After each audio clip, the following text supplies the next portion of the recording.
I was mid-sentence, explaining my new heart medication, when I realized Claire was checking a shoe sale, and Mom was staring at the exit sign. I slipped out to the car to grab my reading glasses, needing just a moment of actual silence. I was gone for exactly 4 minutes. When I returned, the table was wiped clean. No family, no cake, just a white slip of paper sitting on my empty placemat. I picked up the check, my thumb smudging the ink. $340 for a birthday dinner. I hadn't even tasted. I looked at the timestamp. 8:14 p.m. They had paid and vanished 60 seconds after I walked out. I didn't even feel my heart sink.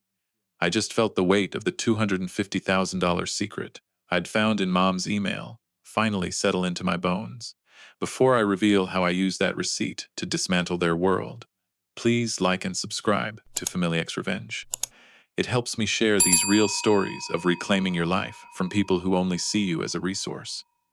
Let me show you the exact moment the family anchor decided to let go. My day doesn't start with an alarm. It starts with the vibration of my phone against the nightstand at 5:30 a.m. It's always Claire. Artie, the kitchen faucet is screaming again. I can't sleep. Fix it before you go to work? No, please. Just the assumption that my time is an open tab she's entitled to drink from. I sat on the edge of the bed, rubbing the stiffness out of my lower back. I looked at the silver watch on the dresser. My father's watch. It's been stopped at 4:12 since the day he died 25 years ago. That was the day I stopped being Arthur and started being the replacement, the man who pays the property taxes and keeps the leaks from ruining the floors. By 7 a.m., I was under Claire's sink, the cold copper pipe pressing against my neck. Above me, I could hear her pacing, talking to a friend about a vacation she was planning. Yeah, I might do Italy in July, she chirped, her heels clicking on the hardwood I'd refinished last summer. She didn't offer me a glass of water. She didn't even look down when she stepped over my legs to reach the fridge. I finished the job, tightening the nut until the screaming stopped. I'm an architect by trade, but to them, I'm just a high-end handyman with a deep pocket. I wiped my hands on a grease-stained rag and headed to my own garage. It's the only place where the air doesn't feel like it's being sucked out of the room by their demands. In the corner of my shop sits a half-finished rocking chair made of black walnut. I started it 3 years ago for myself. The wood is beautiful, but it's thick with dust now. Every time I pick up the chisel, Elena calls because she thinks she smelled gas or needs a ride to a florist 40 miles away. I touch the grain of the wood, feeling the grit. I've spent 2 decades building their lives. And I haven't even finished one chair for mine.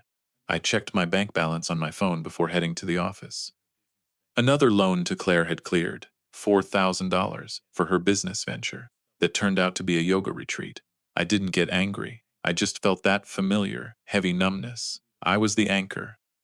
And I thought if I just held steady, we'd all stay afloat. I didn't realize they were the ones drilling holes in the boat. It happened on a Tuesday, the most mundane day of the week. Elena had called 3 times before noon because her Netflix wasn't talking to the box. I was sitting on her floral-patterned rug, surrounded by the smell of mothballs and overly sweet tea, trying to reset her router. My fingers were clumsy, typing the admin password wrong twice before I finally broke into the system.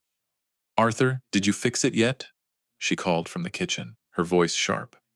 "I'm missing my program, and I'm just so stressed with these bills. I need the distraction." I didn't answer. I had her laptop open to verify the connection, but a notification popped up in the corner. An email from Claire. The subject line was just 2 words.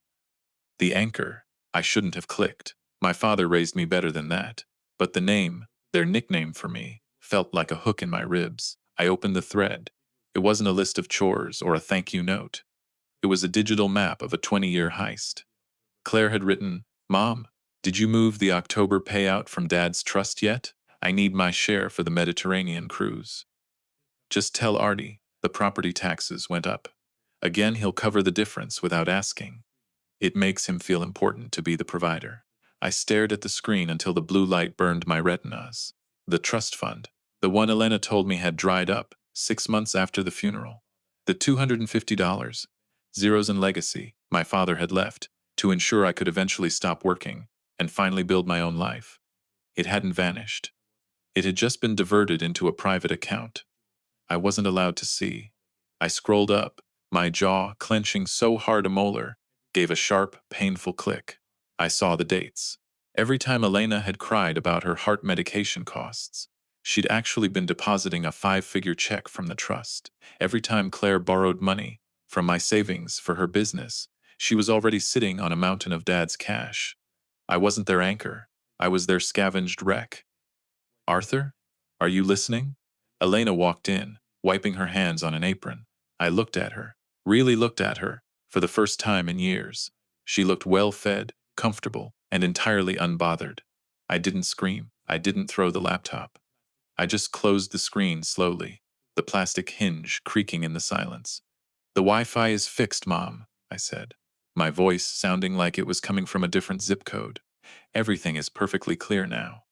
I sat on my stool in the dark workshop, the smell of linseed oil and cold dust wrapping around me like a shroud. My limbs felt like lead. I actually laid my checkbook on the workbench, habit pulling at my fingers. Part of me wanted to just write the check, hand it to Elena, and go back to being invisible. It was easier to be a victim than to admit my entire life was a lie. I stared at the unfinished walnut chair. I was 47, but I felt like a piece of equipment with stripped gears. I almost picked up the pen, ready to sign my life away, just to stop the shaking in my hands. Then I looked at the silver watch, stopped at 4:12 for 25 years. I realized if I didn't move now, I'd be dead at 4:12 too, and they wouldn't notice until the bank called. The transition from the anchor to the auditor didn't happen with a roar. It happened with a spreadsheet. I spent the next 3 weeks living in a world of 8-digit account numbers and pixelated PDF statements. My eyes began to cross by midnight, the rows of figures blurring into a gray soup that made my head throb. I spilt a lukewarm cup of coffee on the only physical statement I'd managed to intercept from Elena's mail, the brown stain spreading over a miscellaneous transfer of $15,000. I cursed, blotting the paper with a sawdust-covered rag, realizing I was far out of my depth. I wasn't an accountant. I was a man trying to read the map of his own betrayal, while my brain kept trying to find excuses for them. For the first few days, I missed the patterns entirely.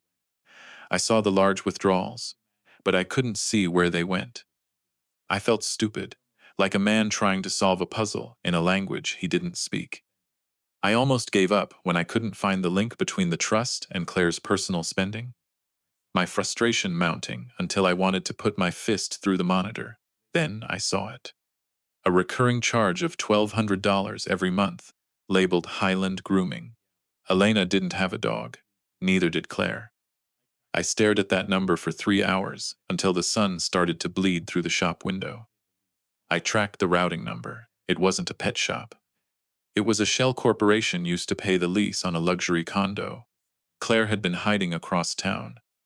The grooming was the monthly cost of keeping me in the dark while they lived a second life. The deeper I dug, the more the clinical data turned into a visceral knife. I began comparing the dates of their emergencies to the bank logs. On June 14th, Elena had called me crying, saying she couldn't afford her property taxes. I'd sent her $3,000. On June 15th, the trust had paid out $10,000, which she'd immediately wired to Claire for a VIP spa retreat in Sedona. I wasn't just paying their bills. I was subsidizing their cruelty. The final piece was the witness signature on the trust diversion forms. I pulled up a high-resolution scan and zoomed in until the pixels broke. It was my name, written in a steady, slanted hand. But I hadn't signed a document for that trust in 20 years. I looked at a birthday card Claire had sent me last year. The way she crossed her T's, a sharp, aggressive flick. It was a perfect match. My sister hadn't just stolen my money. She'd stolen my voice to do it, Artie. You in there? Claire's voice echoed through the garage, followed by the heavy clack of her heels. My heart hammered against my ribs. I had the forged signature and the Highland logs spread across 3 screens. I fumbled for the mouse, my palms slick with sweat, and managed to minimize the windows just as she rounded the corner. You didn't answer my text, she said, pouting. The dishwasher is making a weird clicking sound. Can you come over? I looked at her, my hand still trembling on the mouse, and realized the weird clicking was the sound of her world about to fall apart. Tomorrow, Claire, I said, my voice as flat as a dial tone. I've got a lot of work to finish here. I didn't plan a grand speech or a dramatic dinner reveal. Men like me don't do speeches. We do paperwork. I spent 48 hours compiling 3 identical leather folders. Inside was the ledger of absence, the audit of the $250,000 theft, the forged signatures, and the logs for the Highland grooming condo. I also included the notice of resignation. I wasn't quitting a job. I was resigning from being their resource. I felt a strange, light-headed vertigo as I licked the envelopes, my mouth dry as parchment. The execution was a ghost move. On Sunday, when I knew they'd be at Elena's house for brunch, expecting me to arrive and pay for the catering, I drove to the house. I didn't go inside. I stood on the porch, listening to the muffled sounds of their laughter through the heavy oak door. I placed the folders on the welcome mat, weighed down by the stopped silver. Watch my father had given me. It felt like I was leaving a part of my soul on that porch, but I couldn't carry it anymore. It was too heavy. I sat in my car at the end of the driveway. My hands gripped so tight on the steering wheel. My knuckles pulsed white. I watched Claire open the door. I watched her face shift from confusion to a sharp, jagged terror as she leafed through the first 5 pages. Elena came to the door, clutching her chest, leaning into the doorframe. For a second, my guilt flaw screamed at me to run to them, to tell them it was a mistake, that I'd keep paying, that I was sorry for catching them. I actually opened the car door, one foot hitting the gravel, before I forced myself to pull it shut. I put the car in gear and drove. I didn't look in the rearview mirror until I was 3 miles away. The aftermath was a storm of digital noise.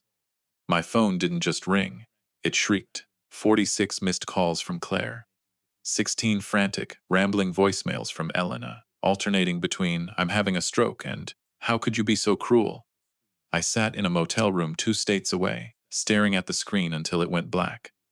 I realized that for 25 years my value had been measured in yes. Now that I'd said no, I was a monster. I felt a hollow, aching victory that tasted like copper and cold coffee. Within a month, the legal audit I'd triggered froze the remaining trust assets. Elena had to sell the family house to cover the diverted funds she'd spent. She moved into a cramped 2-bedroom apartment with Claire, a place that smelled of cheap carpet and resentment. I saw a photo Claire posted. She'd forgotten to block my burner account. They looked small, they looked old. Elena wasn't wearing her pearls. I found myself checking the weather for their new zip code, wondering if the heaters worked, before I caught myself and threw the phone across the bed. I'd won, but I'd burned the only bridge I had left to the world. Now, I live in a cabin 3 hours from the nearest person who knows my name. The woods are quiet, a deep green silence that doesn't ask me for anything. I finally finished the black walnut chair. The grain is smooth, polished by hours of my own handiwork, no longer buried under the dust of their demands. I sat in it for the first time today, the wood firm against my back, supporting a man who is finally learning how to support himself. I took the silver watch out of my pocket. It had been sitting in the folder on the porch, but Claire had mailed it back to me with a note that just said, "Hope you're happy." I held the crown between my thumb and forefinger. I turned it. Click, click, click. The second hand shuddered, then began to sweep. It's 4:13 p.m. now. The first minute of the rest of my life. Revenge didn't make me feel powerful. It just made me feel responsible for my own silence. But as I watched the sun dip below the pines, I realized I'd rather be alone in the truth than a ghost in their lies. If this story touched you, I'd appreciate a like and subscribe to Family X Revenge. It helps me share these real experiences of finding the strength to cut the rope. Thanks for listening to my story. I am no longer an anchor, but I am still learning how to float.